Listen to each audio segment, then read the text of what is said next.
Radio Universidad de Chile presenta Tras las líneas, conversaciones con Manuel Antonio Garretón, Premio Nacional de Humanidades y Ciencias Sociales, programa producido en el Departamento de Sociología de la Universidad de Chile.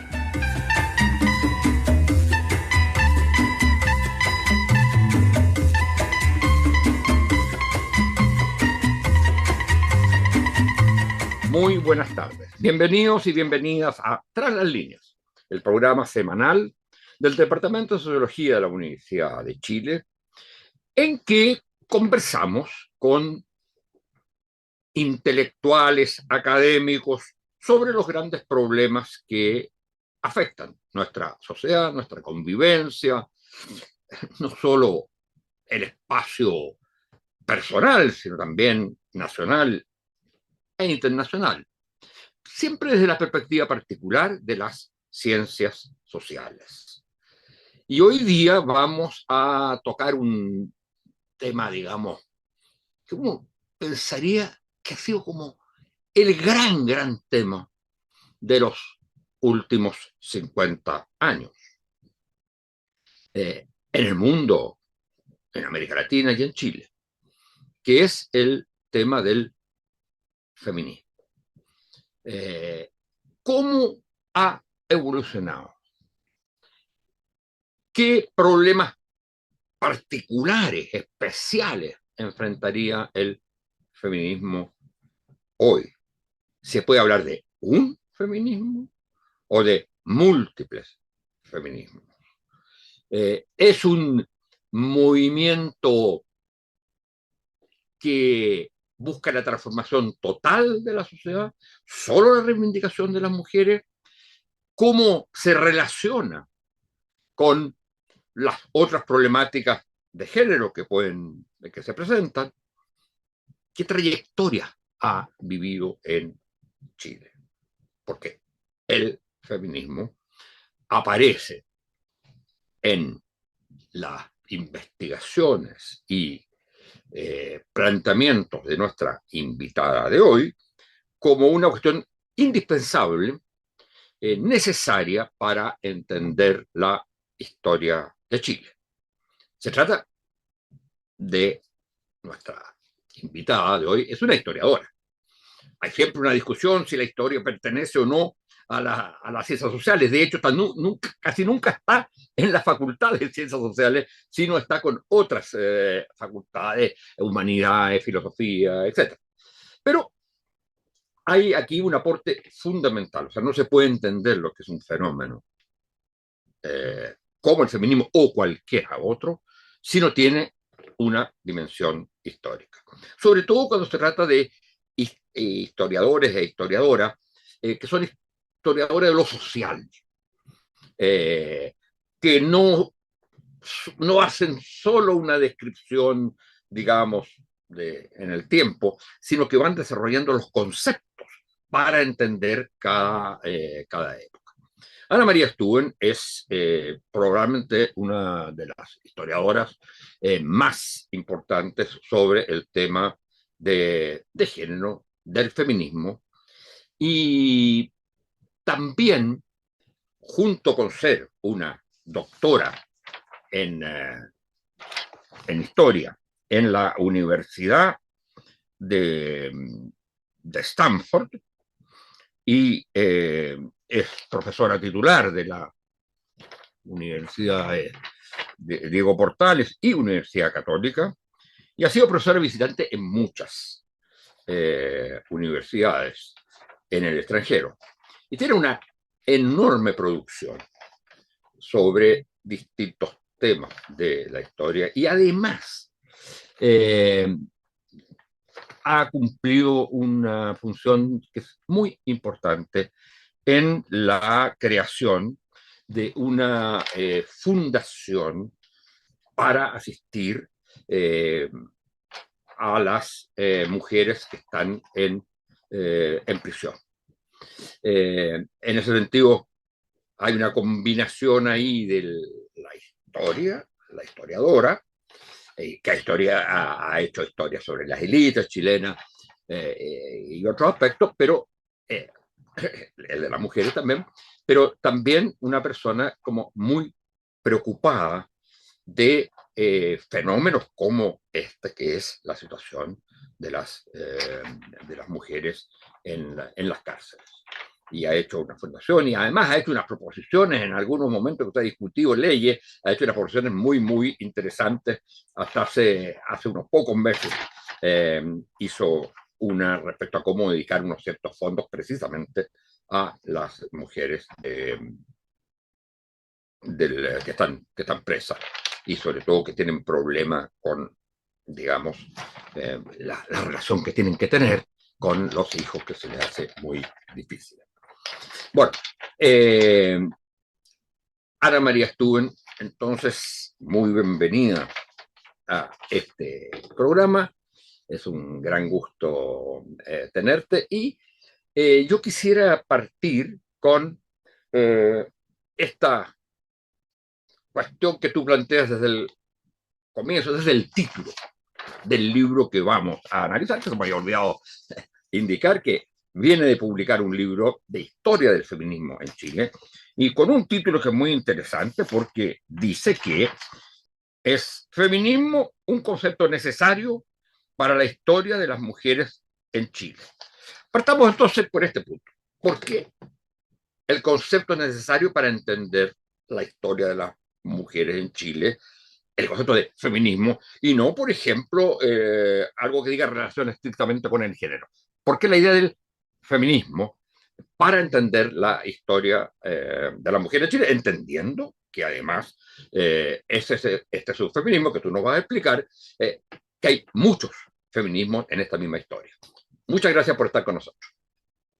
Muchas gracias, Manuel Antonio, por la invitación. Estoy feliz de estar aquí en tu programa. Así es que además me entretiene mucho poder conversar contigo e incluso ver si la historia está en las ciencias sociales o está en las humanidades. Yo creo que está en las dos. Esa es otra discusión que podemos tener en otro momento. ¿Por qué el feminismo? Porque curiosamente pocas personas saben que las mujeres, incluso las primeras católicas que intentaron, digamos, ampliar los espacios de ciudadanía y reconocer a las mujeres como sujetos de derecho, fueron y se declararon a sí mismas como feministas. Entonces yo creo que, ¿por qué digo que es un concepto necesario? Porque si no, nosotros, bueno, esto es un tema de los conceptos, ¿no es cierto?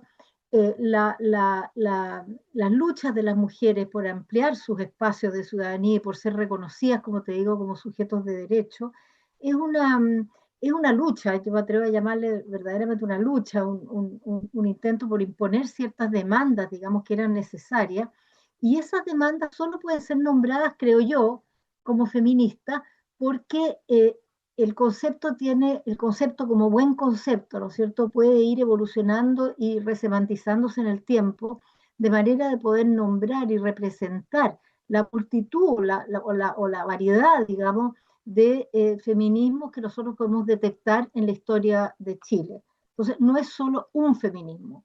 Ahora, ¿por qué yo digo que es una categoría necesaria? Te tengo que confesar que es un título que le robé a John Wallich Scott, que en la década de los 80 fue la primera que escribió un artículo que ha sido notable, digamos, para la historia de las mujeres, que se llama Género, una categoría necesaria para la historia de las mujeres en Chile.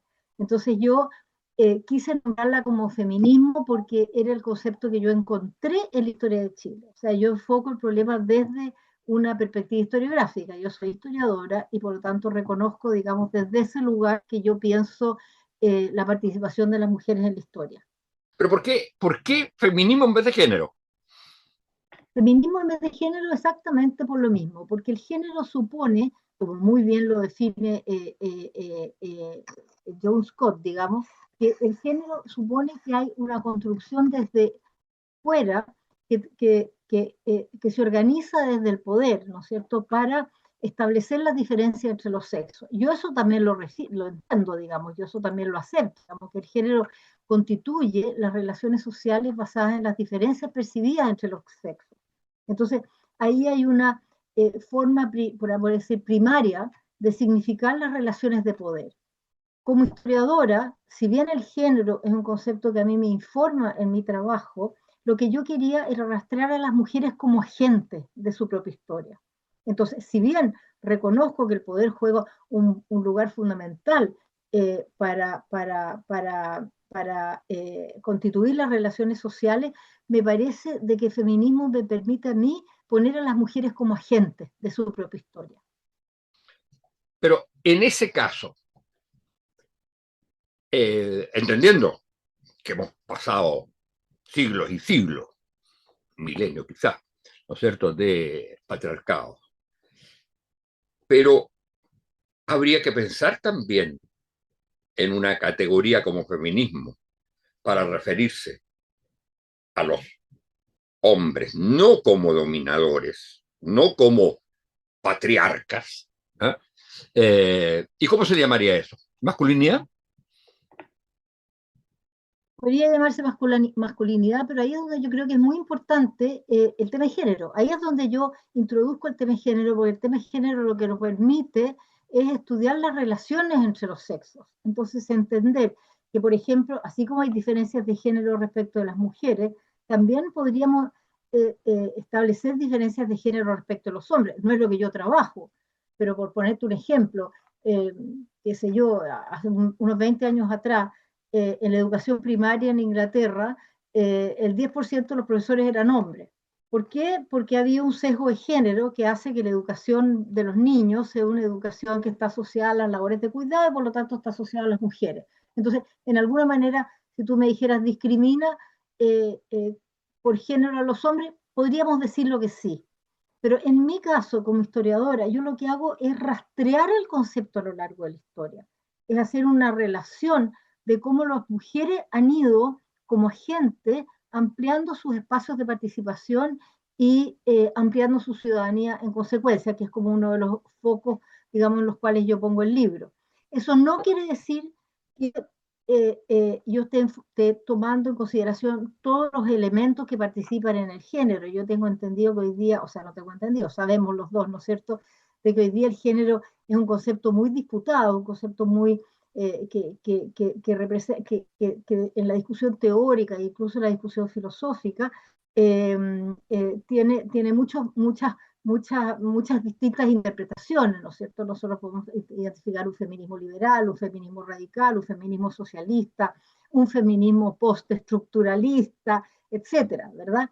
Yo no entro, si bien conozco esas categorías y hago en la introducción, como tú habrás visto, probablemente una muy pequeña digresión sobre eso. Yo lo que tomo es la agencia de las mujeres en la historia, entendiendo que mucha de esta agencia está informada y está incentivada también desde el mundo masculino. Quienes primero propusieron el voto para la mujer fueron hombres conservadores en 1917. Iba a plantearte otra pregunta, pero dejemos esta que te voy a hacer ahora, quizás para un poco más adelante, porque una de las cuestiones que a uno siempre le llama la atención, ¿no es cierto?, es la participación política de las mujeres, el voto femenino como un voto clásicamente de derecha. Y hay un momento en que eso pasa a ser, digamos, no digo que consistentemente sea del otro lado, pero ya deja de ser un voto cautivo, digamos, de la derecha. Ese es un punto que quiero que lo veamos más adelante, pero ahora te quería preguntar una cosa. Respecto de ¿desde cuándo se empieza a usar la palabra feminista o feminismo acá en Chile? Mira, la primera vez que yo la he identificado con mujeres que se definen a sí mismas feministas es en el Congreso Mariano de María, ¿ah? Que son mujeres católicas en 1918, con mucho contenido social, muy asociado a la beneficencia, a la caridad, son señoras de élite, sin duda, las que participan de este Congreso Mariano, pero en las mesas de trabajo que ellas tienen, hay una mesa muy importante que es la mesa social que proponen, de frentón proponen cambios significativos, digamos, en las leyes patrimoniales de las mujeres, en su inserción laboral, etc. Y ellas, las mujeres de élite, se declaran a sí mismas como feministas y declaran Pero a fíjate este que es curioso, Congreso ¿eh? como un Congreso feminista. Porque una de las cosas que yo recuerdo es que en los primeros pasos, estoy hablando del feminismo más contemporáneo, en primeros pasos en los 80, lo que se denuncia es el, digamos, contra, lo que está como contra el feminismo, es el modelo mariano. ¿Te acuerdas Bueno, tú? es que eso efectivamente fue así. O sea, si tú estudias, por ejemplo, toda la discusión, nos salimos un poquitito del tema, pero igual es interesante. Si tú estudias todos los modelos educacionales que tenía la Iglesia para la mujer, eran el modelo mariano, en que María era la opuesta a Eva, Eva era el pecado, María era la redención. Entonces, la educación mariana tenía que ser una educación que alejara a la mujer de las profesiones científicas, que la alejara de cualquier contaminación, ¿no es cierto?, con Claro, cualquier pero en el movimiento pensamiento mariano que que no fuera nace, católico. que primero usan las mujeres como centro feminista. No deja de ser interesante eso. No deja de ser interesante, pero tienes que considerar, bueno, ahora que tenemos la magnífica Humanitatis de León XIV, lo que fue la Rerum Novarum, lo que fue Rerum Novarum de 1891 en el mundo femenino. Fue muy fuerte, porque esas mujeres percibieron por fin, por primera vez probablemente, eh, eh, que existían espacios de colchones, digamos, de enorme pobreza, de marginalidad, los conventillos, etcétera. Y ellas fueron quienes empezaron a incentivar entonces, porque eran mujeres como sabemos, ¿no es cierto?, a sus maridos en la acción social. Entonces yo creo que para ellas el contacto con la pobreza fue probablemente algo que las hizo reformular sin abandonar, por supuesto, su etos católico, ni siquiera su etos católico, su devoción católica, pero ampliar su horizonte hacia la inclusión de sectores más desfavorecidos de la sociedad. Ahora, ¿cuáles son, a tu juicio, digamos, para tener el esquema, los como momentos eh, cruciales, momentos centrales que significan un cambio, digamos, un avance y un cambio del feminismo en Chile? Pensando sobre todo, yo diría, en el siglo XX, para no entrar en una larga, yo entiendo que una historiadora no se puede permitir no hacer una narración completa, pero en la narración completa nos pasamos el tiempo Sí. que tenemos asignado. Bueno, pero mira, yo no dejaría de mencionar lo del feminismo católico porque son las primeras que se nombran a sí mismas feministas. Eso a mí me parece absolutamente notable, ¿no? Después hay un feminismo laico que a mí me parece súper interesante, que es el feminismo de comienzos de siglo, que son las mujeres, ya está Amanda Labarca empezando ahí a intervenir, pero que son las mujeres que empiezan con los círculos de lectura, con las ligas de damas, o sea, que se dan cuenta de que la cultura no les está dando, digamos, para poder asumir roles en la esfera pública. No lo mencionan así, pero es un poco en lo que están pensando. O sea, hay una frase famosa de Iris, digamos, diciendo, bueno, el mundo está cambiando y nosotros aquí seguimos pegados a los denarios del Rosario. O sea, no podemos seguir así. Entonces, son mujeres que empiezan a intentar culturizarse de tal manera de poder participar. A mí me parece que ese es un feminismo interesante. Luego, sin duda, el feminismo obrero. Un feminismo obrero me parece notable. Si bien fue una golondrina que lo hizo verano, ¿no es cierto?, Belén de Zárraga, porque lo interesante ahí es que ella venía como anarquista, pero se relacionó con los movimientos socialistas y comunistas, básicamente con Emilio Recabarren, pero el marxismo, el comunismo en ese momento en Chile no privilegiaba para nada los temas de género. El comunismo, el problema era la lucha de clases. Las mujeres, eso es un tema interesante de la izquierda, las mujeres en la izquierda marxista, digamos, fueron muy poco consideradas porque, claro, lo importante era la lucha de clases.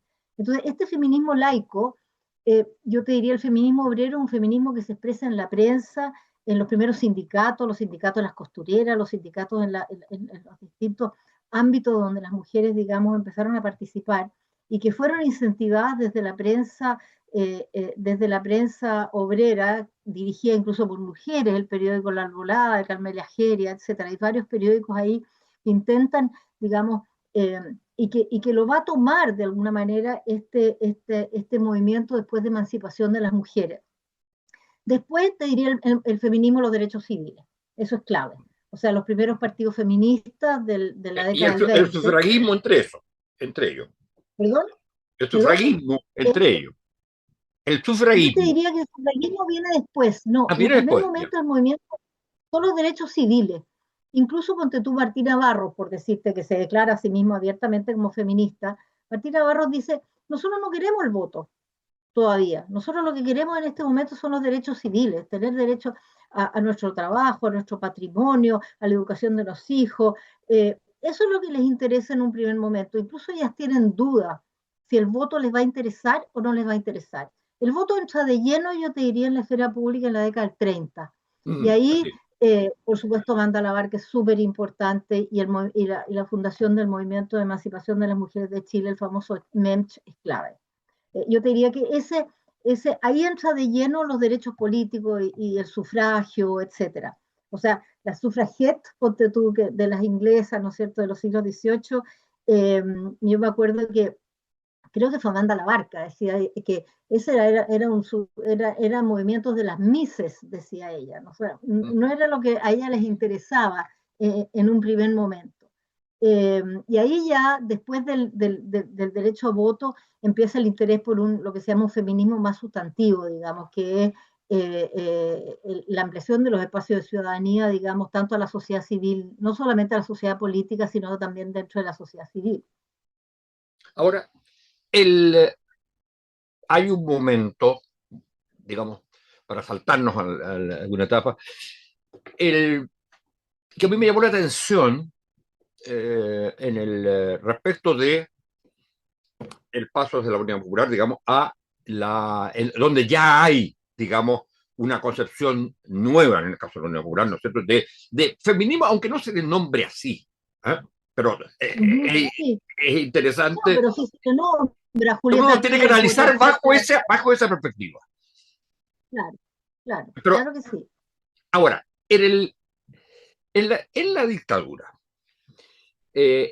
a mí me llama la atención que lo que se habla ahí en tu libro es de una redefinición de la ciudadanía, en el caso digamos, del movimiento feminista. Ahora, pero es que no hay ciudadanía. Una dictadura no tiene ciudadanía, no hay ciudadanos, hay súbditos, pero no hay ciudadanos. Entonces, atribuirle, es como cuando algunos hablan de dictadura cívico-militar, ¿ah?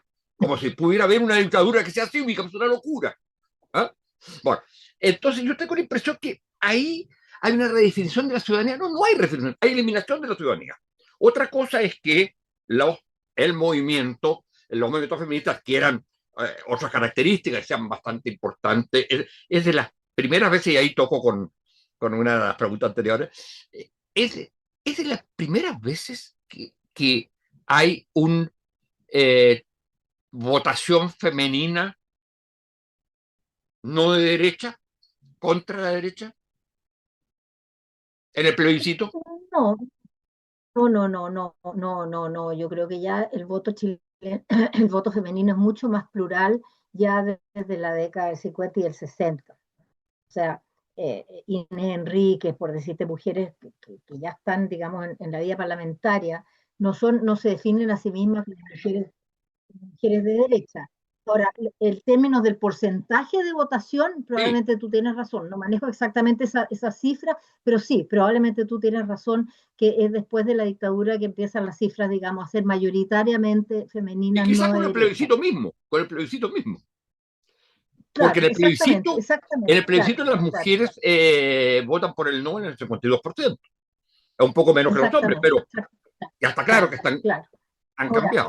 yo digamos, eh, ¿por qué yo hablo de ciudadanía también durante la dictadura? ¿No? Porque yo creo que el concepto de ciudadanía no incluye solamente la ciudadanía política. Es cierto que esa ciudadanía está completamente eliminada, no vamos a decir suspendida, eliminada, porque ni siquiera tenía horizonte, digamos, de recuperación. Entonces, sin embargo, yo creo que después del voto, sobre todo después del voto, incluso durante la dictadura, las mujeres continuaron ejerciendo su ciudadanía, o sea, como miembros de la ciudad, de la ciudad, de la polis, ¿no es cierto? en distintos espacios. Desde las ollas comunes, ¿no es cierto?, hasta la Vicaría de la Solidaridad, hasta la defensa de la búsqueda, digamos, de las personas desaparecidas. Yo diría que esos son actos de ciudadanía también, ¿no? No de ciudadanía política. Son actos de rebelión, son actos de rebelión y de rechazo ciudadana, pero a la eliminación de ciudadanía que existe. Porque el problema es regalarle a la dictadura militar el hecho que había ciudadanía y había derechos ciudadanos. No los había.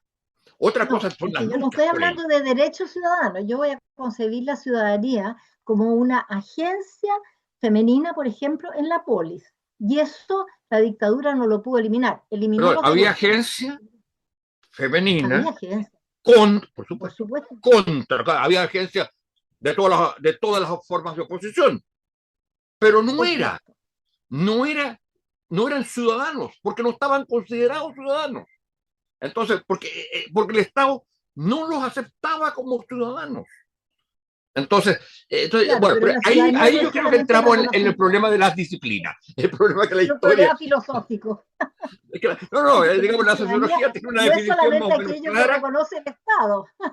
La ciudadanía también es el miembro de la polis, son ciudadanos también. Ahora, claro, si yo estoy contigo, los derechos están eliminados, los derechos ciudadanos están eliminados, pero la ciudadanía es la agencia de los ciudadanos en la sociedad, también. No sé si me compraría no entremos en esa discusión, pero hay otra cosa que me importaba en respecto a la dictadura, que me llamó la atención. Hay una reforma legal que es extremadamente importante, que tú la datas básicamente en el 89, 88 creo. O sea, antes que asuma el gobierno el gobierno democrático. Entonces, esa que realmente es un avance legal importante, lo hace la dictadura. ¿Por qué? ¿Cómo se produjo eso?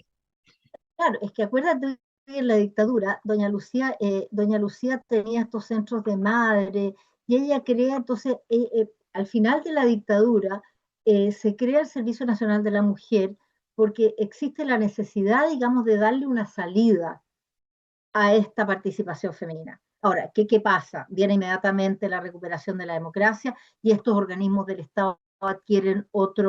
No, pero hay una ley, perdón, hay una ley respecto a la cuestión conyugal. Es la patria potestad. Ya. Es la patria potestad, Manuel, perdona, sí. Es la patria potestad, claro. Ya, ¿y eso cómo se explica que la dictadura haya hecho una cosa que se mantenía casi siglos? Lo que pasa es que, mira, aquí yo creo que tú conoces mucho mejor que yo ese periodo, pero yo tengo la impresión de que la dictadura ya hacia el año 88 estaba profundamente debilitada, ya estaban funcionando todos los grupos que iban eventualmente a desafiarlo en el plebiscito. Claro, pero el 88 es el plebiscito. Claro, o sea, que estamos hablando, y esta se promulga, este cambio, hablando de un momento de transición. Yo le llamaría ya un momento de transición. Es que yo creo que ese es el único momento de transición. Nos metemos en otra discusión. La transición va desde el 5 de octubre hasta el 11 de marzo, y todo el resto es copiar un concepto que venía de España, pero claro, no hay nada de transición posterior. La transición es cuando se comienza un proceso que termina con el término de la dictadura. Lo otro es post-transición, consolidación, lo que se quiera. Pero que comienza antes del plebiscito, dirías tú, ¿no? No. La transición comienza el día del plebiscito. En ese momento, porque todos los actores se organizan en términos del régimen que viene. ¿Te fijas? Claro, y termina cuando cambia el régimen. Exactamente, ese periodo de transición. Pero yo diría que el proceso se inicia cuando las fuerzas democráticas comienzan a tener visibilidad al punto tal que no pueden ser detenidas en el plebiscito. Pero esto es una discusión sobre...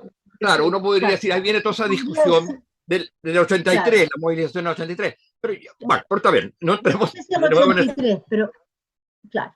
Ahora, lo que pasa es que lo que sí, por ejemplo, Julieta Kirkwood y otras mujeres reconocen es de que la agencia femenina fue muy potenciada durante la dictadura justamente por la fragilidad de las estructuras familiares, etcétera, por las detenciones, por las desapariciones, etcétera. Entonces, lo que ellas dicen es que en realidad, con la recuperación de la democracia, las mujeres habrían perdido agencia porque el Estado asume un rol mucho más activo con la creación del Servicio Nacional de la Mujer, etcétera, un rol mucho más activo que antes estaba como concentrado, digamos, solamente en los movimientos de la sociedad civil de mujeres. Sí, yo tengo la impresión que hay un riesgo. Esto tendría que llevar un análisis bastante como más profundo. Quiere decir que las mujeres una fueron privilegiadas durante la dictadura porque tuvieron más agencias. Es complicado ese tema, pero en ahora... absoluto, no, en absoluto. Yo jamás afirmaría eso. Solamente afirmaría de que hubo una especie de consolidación de la agencia femenina en términos de reconocer su poder para agenciar, digamos, para organizar cosas que probablemente antes no tenían tan claro. Antes no habían tenido que actuar de esa manera en el ámbito de la sociedad civil. Una cosa era asumir los derechos políticos, ¿no es cierto?, ejercer los derechos políticos, empezarse a integrar en partidos políticos o en movimientos políticos, y la otra es asumir un protagonismo, incluso un riesgo en una situación bueno, bien insegura. De hecho, el movimiento fundamental, que es o sea, el movimiento por los derechos humanos, tiene el primer componente, es un componente feminista, que es los familiares, las madres de Mayo en Argentina y en los otros países exactamente igual. Bueno, ahora tenemos desgraciadamente que ir Y en cortando Chile aquí. los familiares de detenidos desaparecidos eran esencialmente mujeres. Sí, eran mujeres sobre todo. Sí. Claro. Mira, tenemos que terminar, pero una pregunta. ¿Cuál es la proyección que tú haces hoy de lo que puede ser el movimiento feminista a partir de lo que plantea en tu libro? Porque además hay algunas páginas al respecto sobre ello. ¿Cómo ves tú los desafíos de un movimiento feminista hoy? Yo los desafíos del movimiento Hacia futuro. feminista actual los veo clarísimos y los planteo un poco en el libro, digamos. Primero es lograr la plena paridad, el tema del feminismo relacionado con la no violencia contra las mujeres, o sea, que es un ingrediente nuevo en el feminismo, digamos.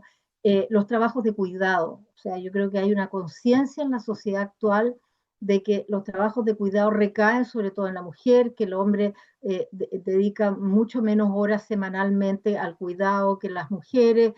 Todos esos trabajos los ha hecho Comunidad Mujer con mucho detalle, y que por lo tanto la ley de sala cuna, por ejemplo, es el resultado de esos debates, de la corresponsabilidad como una necesidad en la familia, y esa corresponsabilidad todavía está muy lejos de ser una realidad en la sociedad chilena. Entonces yo creo que todo eso está pendiente.